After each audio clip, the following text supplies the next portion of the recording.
الرحيم. سيداتي انساتي سادتي احبائي في كل مكان، السلام عليكم ورحمه الله وبركاته، وطابت اوقاتكم بكل خير. مرحبا بكم معنا في هذا اليوم الكبير والكبير جدا، وربما يكون ايضا الحاسم على مستوى الليغا الاسبانيه. ماهر الليغا سيدفع هذه الليله الكبيره، اما فرصه يستغلها برشلونه في اعاده الامل واستعاده اشياء كثيره، واما ان يفوز ريال مدريد ليصعد عتبة كنكو، وما أدراك ما الكلاسيكو. المباراة كل عام على مستوى العالم في برنابيو، من المتوقع أن يشاهد هذا اليوم هذا الكلاسيكو 650 مليون مشاهد وأكثر من 185 دولة. مدريد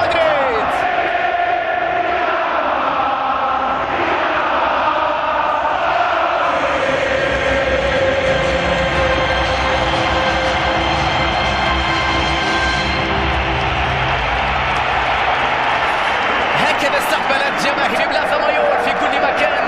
المدريدية متحمسين جدا لهذا الكلاسيكو، يعتبرون جسر العبور إلى الليغا 33 في الجولة 33. وضد الرابخة على جهة اليمين، كرة خطيرة لرونالدو،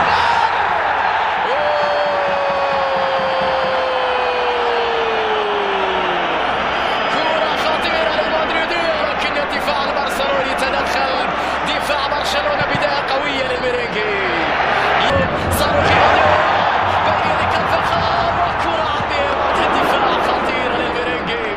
برشلونة تحت الضغط في الدقائق الأولى. ريال مدريد يبدأ المباراة بقوة، كريستيانو في مكان خطير،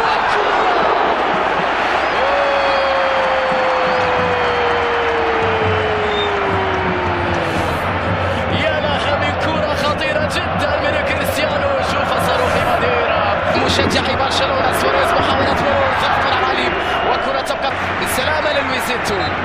سواريز يتعرض لإصابة بعد تدخل عليه في اللقطة الماضية. كرة خطيرة لمصلحة بارسا، وسواريز يلعبها مرت. يا سواريز، حلوة اللقطة الأخيرة من صائد الشباك، من الفتاك من سواريز، لكنها مرت بسلام بالنسبة لكيلور نافاس.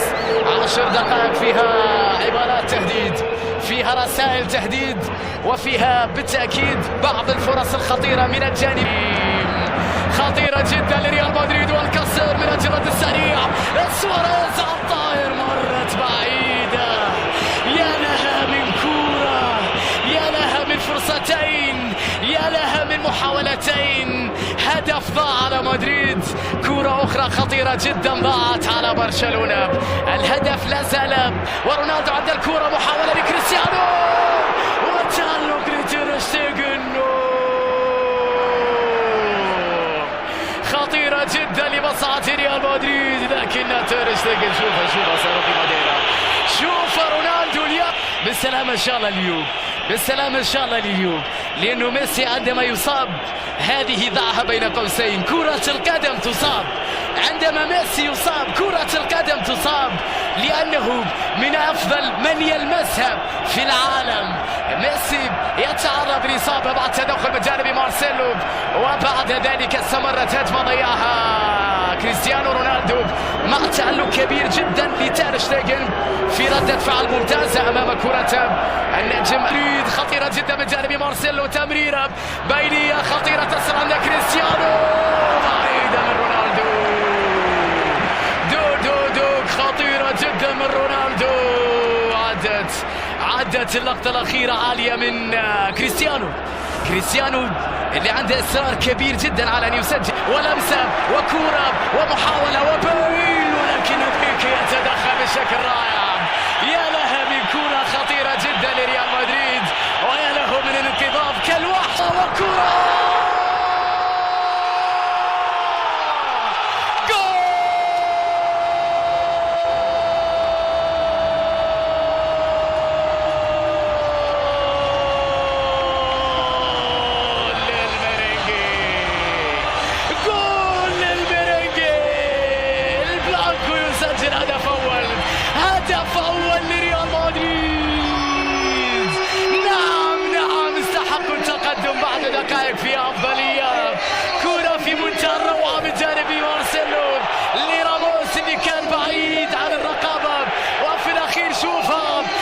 اللمسة من مارسيلو، هل كان في تسلل في اللقطة الماضية؟ هل كان في تسلل؟ على أي حال هجمة استمرت والكرة في مرمى برشلونة، والهدف الأول لمصلحة ريال. ملعب تمريرة، محاولات تصل عند ليون، اختراق دفاع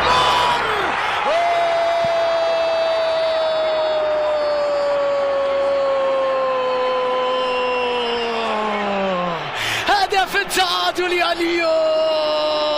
جول للبارسا، جول للبارسا بالروزاريو، يعود من جديد الفتاك ليون. هذه أرضكم وهذه أهدافي، هذه أرضكم وهذه أهدافي. ليون يسجل التعادل لبرشلونة، يعود للكلاسيكو من غير ليون. ميسي يعود لبرشلونة مرة أخرى.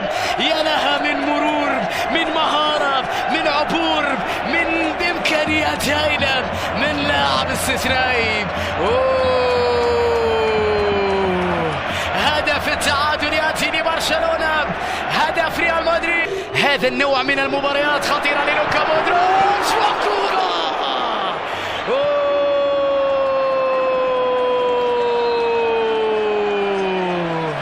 يا إلهي، يا سلام يا مودريتش، والله على تير شتيجن. يا لها من كورة، ويا لها من تسديدة قوية، ويا لها من رد خطيرة. ناتشو في التغطية، وليو يحاول مع كورة، مرات يا ليو، يا ليو، يا لها من كورة يا ليو، في منتهى الروعة، في منتهى الخطورة، في منتهى الخبث الكروي. لا تعلم من أين يظهر ليون. شوفها مرة أخرى، كرة مرت بمحاذاة القائم لمرمى كيلور نافاس. خطيرة جدا عند ميسي، خطيرة جدا عند ميسي. اللي خطيرة لبرشلونة، عرضية للكسر، لكنها مرت خطيرة للبارسا، خطيرة جدا للبارسا. والبارسا يظهر الآن بقوته وكفاءته وقدرته الهائلة العالية جدا على الوصول إلى مرمى الفريق الخصم بشكل. لا أظن أن واحد من عشاق كرة القدم لا يتابع هذه القمة، وكرة خطيرة لكنها مرت على برشلونة وضاعت على البارسا فرصة خطيرة جدا كانت قريبة من مرمى كيلور نافاس. ضاعت الفرصة، ويبدو أن هنالك أيضا صافرة تنطلق في هذه الأثناء من جانب حكم المباراة. الجزء الثاني لبرشلونة، الهدف الأول لريال مدريد وهدف. السلام عليكم ورحمة الله وبركاته، وطابت أوقاتكم بكل خير. مرحبا بكم معنا في الشوط الثاني من ملعب سانتياغو برنابيو، وبالتأكيد في الموعد المهم جدا في الليغا الإسبانية، الكلاسيكو الذي انتهى شوطه الأول بالتعادل مثير بين ريال مدريد وبرشلونة، هدف مقابل هدف. شوط ثاني يبدأ، مارك يقودها على الجهة اليمنى، اسنسيو خطيرة للريال، يلعبها لكارفاخال، عرضية كرة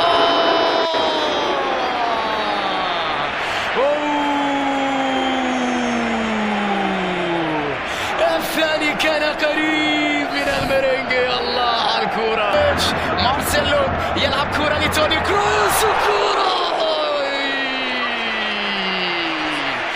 الله على الكرة،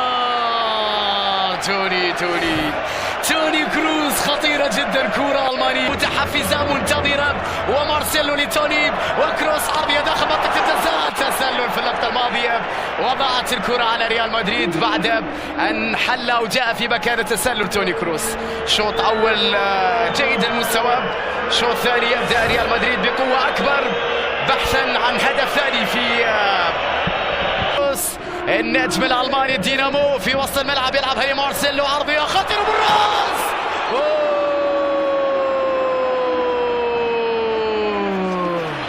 يا إلهي، كم لدى الحال مع البارسا من حارس مرمى. وبعدها دفاع سواريز، يتدخل كارفاخال على الطائر، ولكنها عدت بعيدة وضربة مرمى، بعيدة وضربة مرمى. سيناريو مشابه لما كان عليه الوضع في شوط المباراة الأول من هذا الكلاسيكو. مع كارفاخال بين راكيتيتش، خطيرة لكسر، وخلص نافاس في آخر لحظة. يا لها من كرة، يا لها من فرصة، وكرة كانت قريبة جدا من البارسا لولا كان نافاس. هجوم، كرة تلعب من جانب راكيتيتش، عرضية بالراس،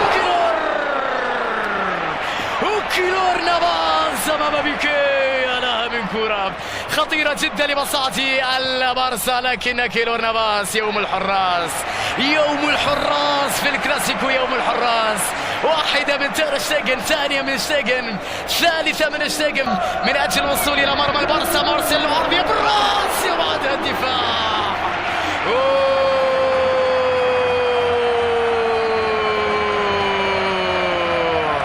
ايش هذا كله يا مودريان؟ جميلة من جانب توني كروس إلى أسينسيو. أسينسيو يحاول على حدود منطقة الجزاء، عرضية إلى كريستيانو على الطائر، خذها رونالدو بعيدة وصعبة، بعيدة من كريستيانو ولم تأتي على قدمه كما كان يريد كريستيانو. هو يحب الشيء الصعب، هو يحب الرقم المستحيل. ضاعت اللقطة الأخيرة وفي الأخير إلى سريع لريال مدريد، الثاني لريال مدريد، وضاعت يا كريستيانو. يا إلهي، ضاع الثاني على رونالدو على غير العادة، على غير العادة. كريستيانو رجل الأرقام الكبيرة يضيع الفرصة الخطيرة القريبة من مرمى انيستا على حدود منطقة الجزاء داخل منطقة لسواريز. يا الله الكرة غير معقولة الفرصة. الله على انيستا، اعطينا اللقطة على انيستا. من اين لنا بانيستا اخر يا جماعة؟ اعطينا اللقطة على انيستا. يا الهي على الباص الساحر يا انيستا. واحد على واحد داخل منطقة الجزاء، مر يلعبها. هذا خرافي، تير شتيجن خرافي. كيف صدها وكيف رجم. راكيتيتش مروره والناجح، تسديدة خطيرة،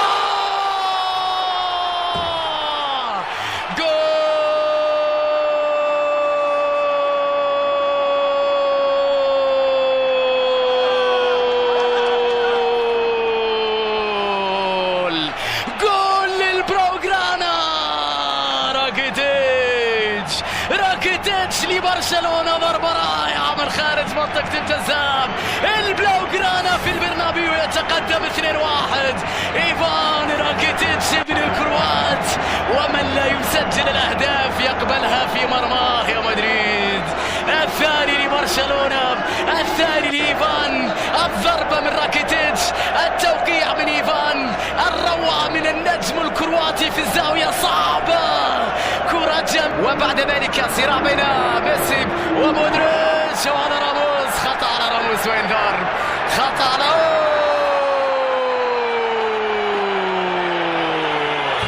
طرد لراموس. التاريخ يعيد نفسه. حكم المباراة أليخاندرو هرنانديز مرة ثانية على التوالي يحكم الكلاسيكو، مرة ثانية على التوالي يطرد راموس بعد اندفاع متهور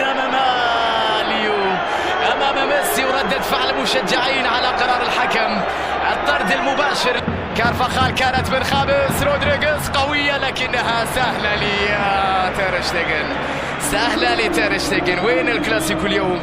بين هذا وذاك بداية المباراة البعض كان يشعر بأنه يسرع عند مارسيلو. مدريد في الهجوم، عرضية مارسيلو، تعادل.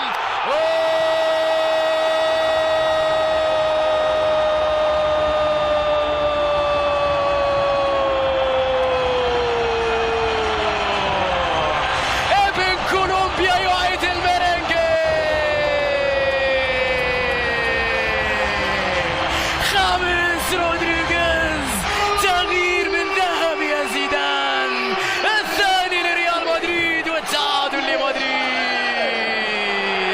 يا له من تحرك، يا لها من تمريرة، يا لها من نهاية سعيدة. فرصة للويزيتو سواريز، وهذا جوميز يلعبها وتمريرة وكرة.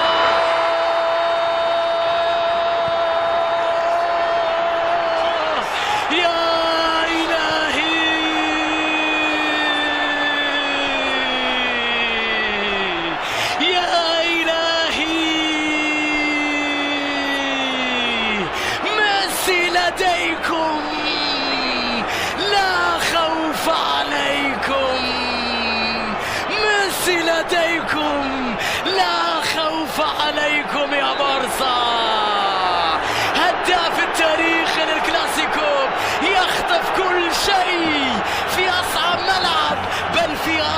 مكانه وملعب المفضل يا ليو،